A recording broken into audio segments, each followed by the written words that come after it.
Hello students, this is Mahendra Kumar from Study Plus and welcome you. As we know that it is 14th November today and Children Day is being celebrated across the country today. So first of all, I would like to wish you a very happy Children Day. Be curious and always believe in yourself. So now let me start our class today. आइए बच्चों, आज की class की हम लोग शुरुआत करते हैं। तो सबसे पहले हम लोग इन वर्ड्स को आज हम लोग देखते हैं। जैसा कि आप देख पा रहे हैं, letter, alphabet, word, phrase, clause. सबसे first of all I am going to ask a question, how many alphabet in English? Maximum students का जवाब होगा 26। जी, ज्यादातर बच्चों का यही जवाब होगा कि अल्फाबेट 26 है, जबकि ये गलत है। अल्फाबेट 26 नहीं है, लेटर 26 है। लेटर जो है वो 26 letters. Alphabet only one alphabet in English which consists of 26 letters. जी, 26 लेटर्स हैं बट अल्फाबेट एक है।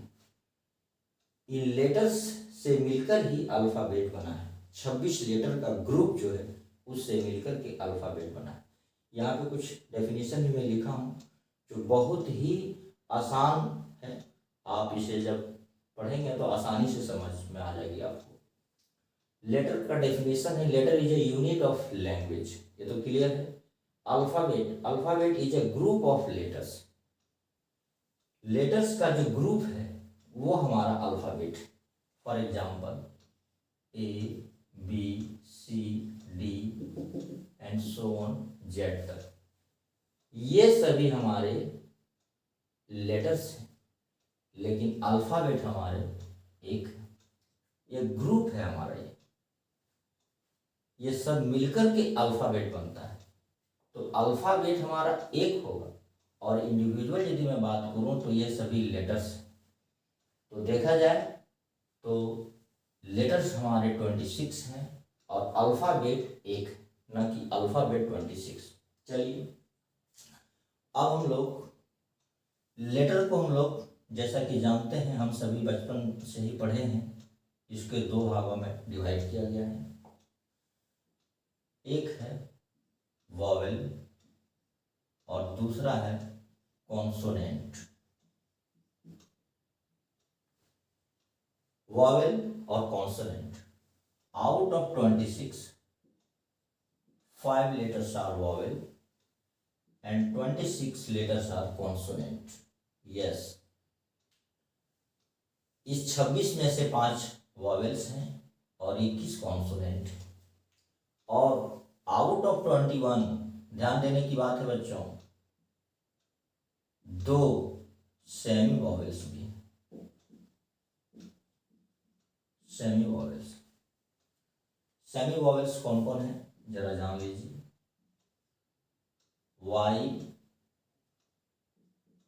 और डब्ल्यू, ये सेमी वॉवेल्स हैं। वॉवेल्स 5 कौन कौन है आपको पता है? A, E, I, O, U और रेस्ट 21 कॉन्सोनेंट है और उसमें से 2 सेमी वॉवेल्स हैं। सेमी वॉवेल्स का मतलब है these words can act as a vowel sometimes. कभी कभी ये वॉवेल्स का काम करता है। नेक्स्ट है बच्चों हम लोग, तो लेटर और अल्फाबेट मैं समझ पा रहा हूँ, आप लोग क्लियर हो गया होंगे। आइए हम लोग अब बात करते हैं वर्ड्स के बारे में। वर्ड क्या चीज होता है, बहुत important. Word is a group of letters with complete meaning. For example यहाँ हम लोग समझने का प्रयास करते हैं। CTA,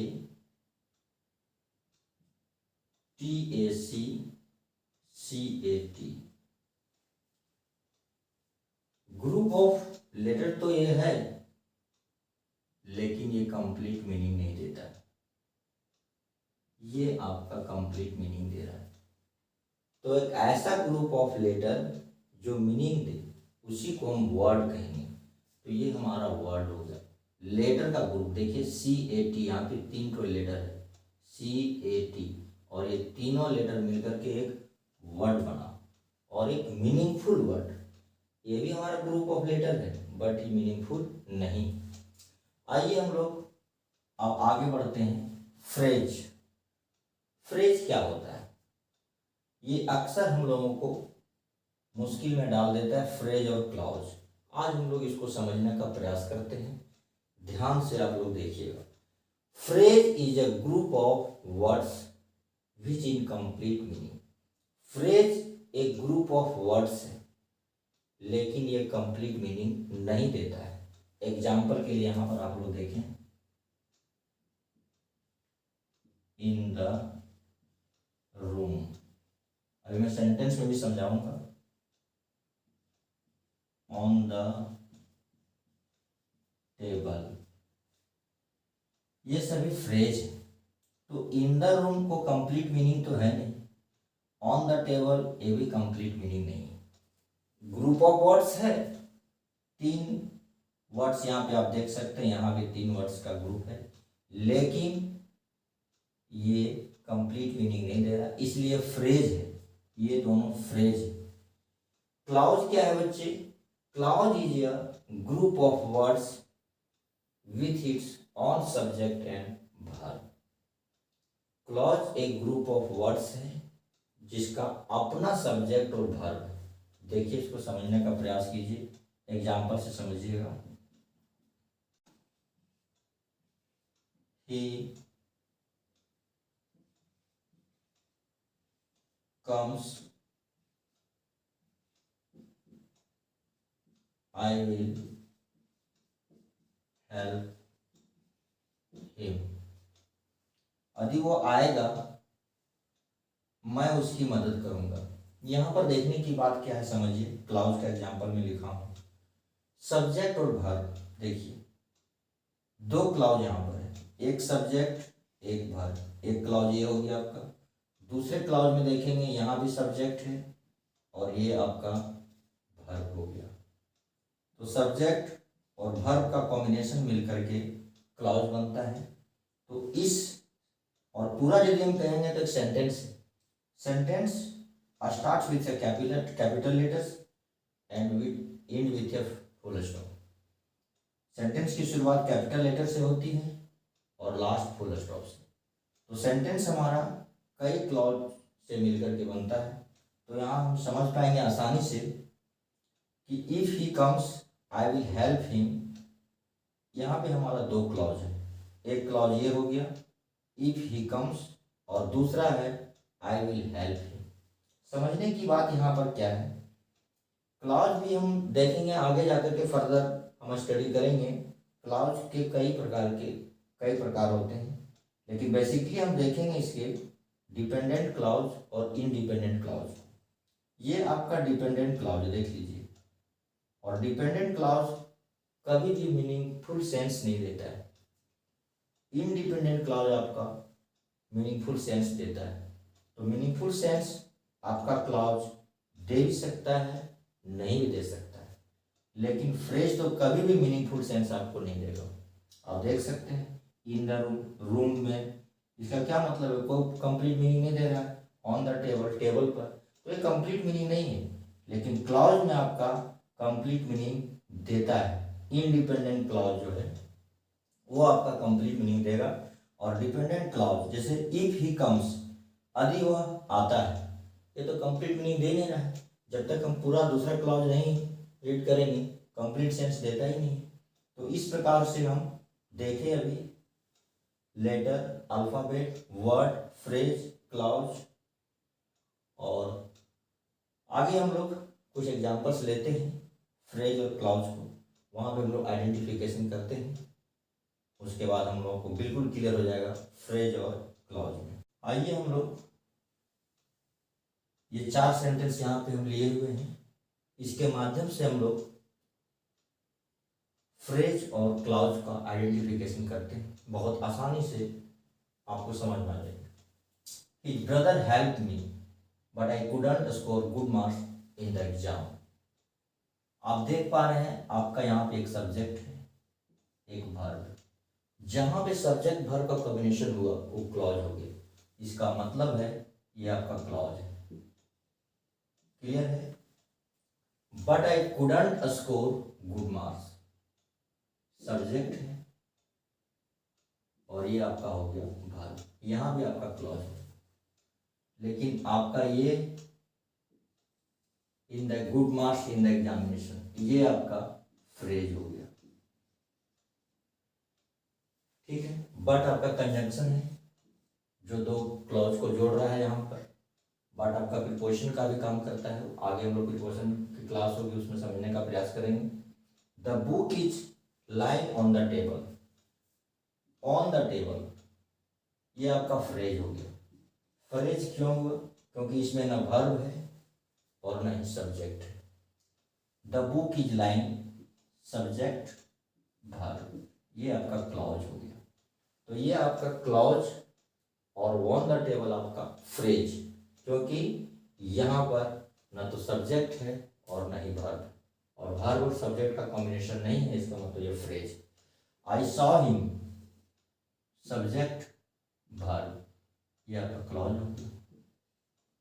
इन द रूम, ये आपका फ्रेज हो गया। While my brother was watching TV, I was studying. My brother was watching TV. Clear दिख रहा है, सब्जेक्ट और वर्ब का कॉम्बिनेशन, एक क्लॉज हो गया। I saw, I was studying, ये आपका सब्जेक्ट हो गया और ये आपका वर्ब हो गया। यहाँ भी आपका ये क्लॉज, यानी ये दो क्लॉज का सेंटेंस है। While आपका कंजंक्शन का यहाँ पे काम कर रहा है, जो दो क्लॉज को जोड़ रहा है। तो इस प्रकार से हम देख रहे हैं, while my brother was watching TV, जब मेरा भाई टीवी देख रहा था, I was studying, मैं पढ़ रहा था। तो ये कंप्लीट मीनिंग दे रहा है हमारा जब हम इसको दोनों क्लॉज को जोड़ते हैं। इंडिविजुअल यदि मैं बात करूं, I was studying, मैं पढ़ रहा था, ये मीनिंग दे रहा है। But while I was, my brother was watching TV, ये मीनिंगफुल सेंस नहीं दे रहा है, क्योंकि ये डिपेंडेंट क्लॉज है। और आई वाज स्टडिंग, ये इनडिपेंडेंट क्लॉज है। इनडिपेंडेंट क्लॉज आपको मीनिंगफुल सेंस देता है। तो कंप्लीट आपका ये सेंटेंस है, starting with a capital letter and ends with. Hopefully you people understand letters, alphabet, word, phrase, clause. मैं समझता हूँ आप सभी ये सारे टॉपिक को अच्छे से समझ गए होंगे। आज हमारा बिल्कुल ही बेसिक क्लास था। नेक्स्ट हम लोग किसी नए टॉपिक के साथ मिलते हैं। Till then keep studying, keep learning. Thank you.